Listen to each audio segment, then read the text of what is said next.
Chapter 10 of the Lancashire Witches.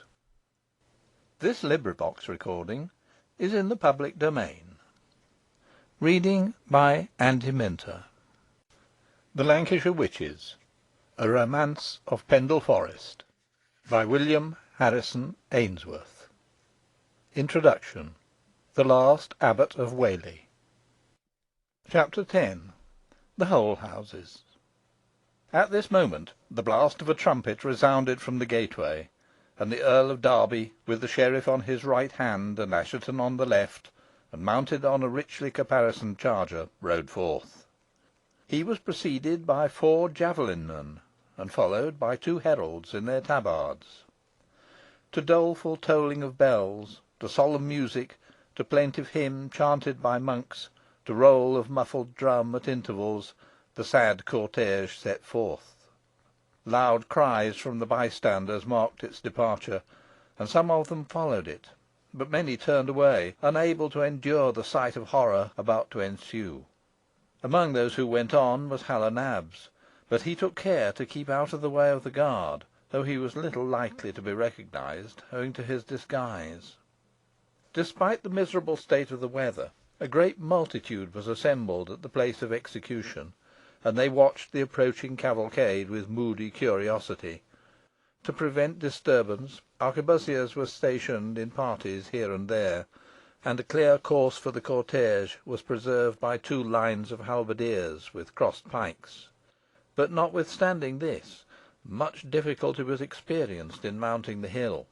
Rendered slippery by the wet, and yet more so by the trampling of the crowd, the road was so bad in places that the horses could scarcely drag the hurdles up it, and more than one delay occurred. The stoppages were always denounced by groans, yells, and hootings from the mob, and these neither the menaces of the Earl of Derby nor the active measures of the guard could repress. At length, however, the cavalcade reached its destination. Then the crowd struggled forward, and settled into a dense compact ring round the circular railing enclosing the place of execution, within which were drawn up the Earl of Derby, the sheriff, Assheton, and the principal gentlemen, together with Demdike and his assistants, the guard forming a circle 3 deep round them. Paslew was first unloosed, and when he stood up, he found Father Smith, the late prior, beside him, and tenderly embraced him. "Be of good courage, Father Abbot," said the prior. "A few moments, and you will be numbered with the just." "My hope is in the infinite mercy of Heaven, father," replied Paslew, sighing deeply. "Pray for me at the last." "Doubt it not," returned the prior, fervently. "I will pray for you now and ever." Meanwhile the bonds of the 2 other captives were unfastened, but they were found wholly unable to stand without support. A lofty ladder had been placed against the central scaffold, and up this Demdike, having cast off his houppeland, mounted and adjusted the rope. His tall gaunt figure, fully displayed in his tight-fitting red garb, made him look like a hideous scarecrow. His appearance was greeted by the mob with a perfect hurricane of indignant outcries and yells. He heeded them not, but calmly pursued his task. Above him wheeled the 2 ravens, who had never quitted the place since daybreak, uttering their discordant cries. When all was done, he descended a few steps, and taking a black hood from his girdle to place over the head of his victim, called out in a voice which had little human in its tone, "I wait for you, John Paslew." "Are you ready, Paslew?" demanded the Earl of Derby. "I am, my lord," replied the abbot, and, embracing the prior for the last time, he added, "Vale, carissime frater, in aeternum vale et Dominus tecum, sit in ultionem inimicorum nostrorum." "It is the king's pleasure that you say not a word in your justification to the mob, Paslew," observed the earl. "I had no such intention, my lord," replied the abbot. "Then tarry no longer," said the earl. "If you need aid, you shall have it." "I require none," replied Paslew, resolutely. With this he mounted the ladder, with as much firmness and dignity as if ascending the steps of a tribune. Hitherto nothing but yells and angry outcries had stunned the ears of the lookers-on, and several missiles had been hurled at Demdike, some of which took effect, though without occasioning him discomfiture. But when the abbot appeared above the heads of the guard, the tumult instantly subsided, and profound silence ensued. Not a breath was drawn by the spectators. The ravens alone continued their ominous croaking. Hal o' Nabs, who stood on the outskirts of the ring, saw thus far, but he could bear it no longer, and rushed down the hill. Just as he reached the level ground, a culverin was fired from the gateway, and the next moment a loud wailing cry, bursting from the mob, told that the abbot was launched into eternity. Hal would not look back, but went slowly on, and presently afterwards other horrid sounds dinned in his ears, telling that all was over with the two other sufferers. Sickened and faint, he leant against a wall for support. How long he continued thus he knew not, but he heard the cavalcade coming down the hill, and saw the Earl of Derby and his attendants ride past.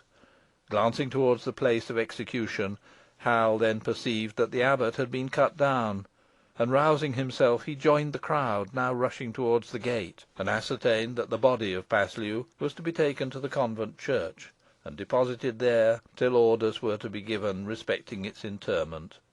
He learnt also that the removal of the corpse was entrusted to Demdike.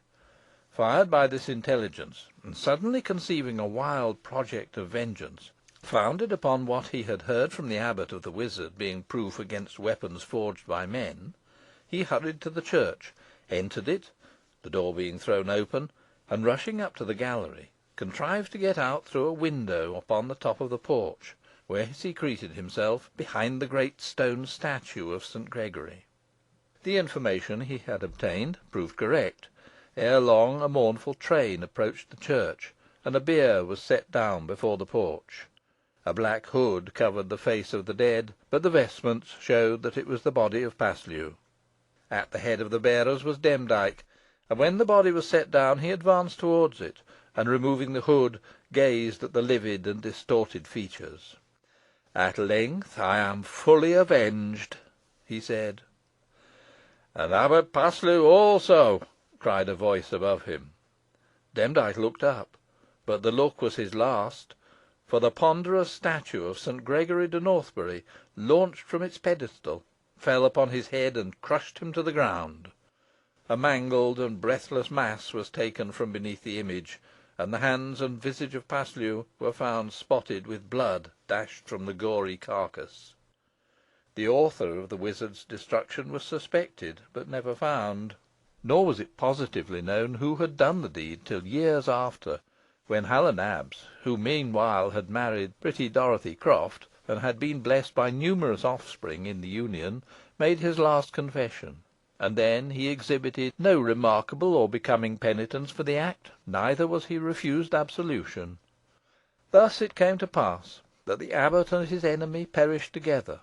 The mutilated remains of the wizard were placed in a shell, and hurried away into the grave where his wife had that morning been laid, but no prayer was said over him. And the superstitious believed that the body was carried off that very night by the fiend, and taken to a witch's sabbath in the ruined tower on Rimington Moor. Certain it was that the unhallowed grave was disturbed. The body of Paslew was decently interred in the north aisle of the parish church of Whalley, beneath a stone with a Gothic cross sculptured upon it, and bearing the piteous inscription, Miserere Mei. But in the belief of the vulgar, the abbot did not rest tranquilly. For many years afterwards, a white-robed monastic figure was seen to flit along the cloisters, pass out at the gate, and disappear with a wailing cry over the Holehouses; and the same ghostly figure was often seen to glide through the corridor in the abbot's lodging, and vanish at the door of the chamber leading to the little oratory. Thus Whalley Abbey was supposed to be haunted, and few liked to wander through its deserted cloisters or ruined church after dark. The abbot's tragical end was thus recorded: Johannes Paslew, capitali affectus supplicia, 12th mensis Martif, 1537. As to the infant, upon whom the abbot's malediction fell, it was reserved for the dark destinies shadowed forth in the dread anathema he had uttered, to the development of which the tragic drama about to follow is devoted, and to which the fate of Abbot Paslew forms a necessary and a fitting prologue. Thus far the veil of the future may be drawn aside. That infant and her progeny became the Lancashire Witches. End of Chapter 10 and of the Introduction.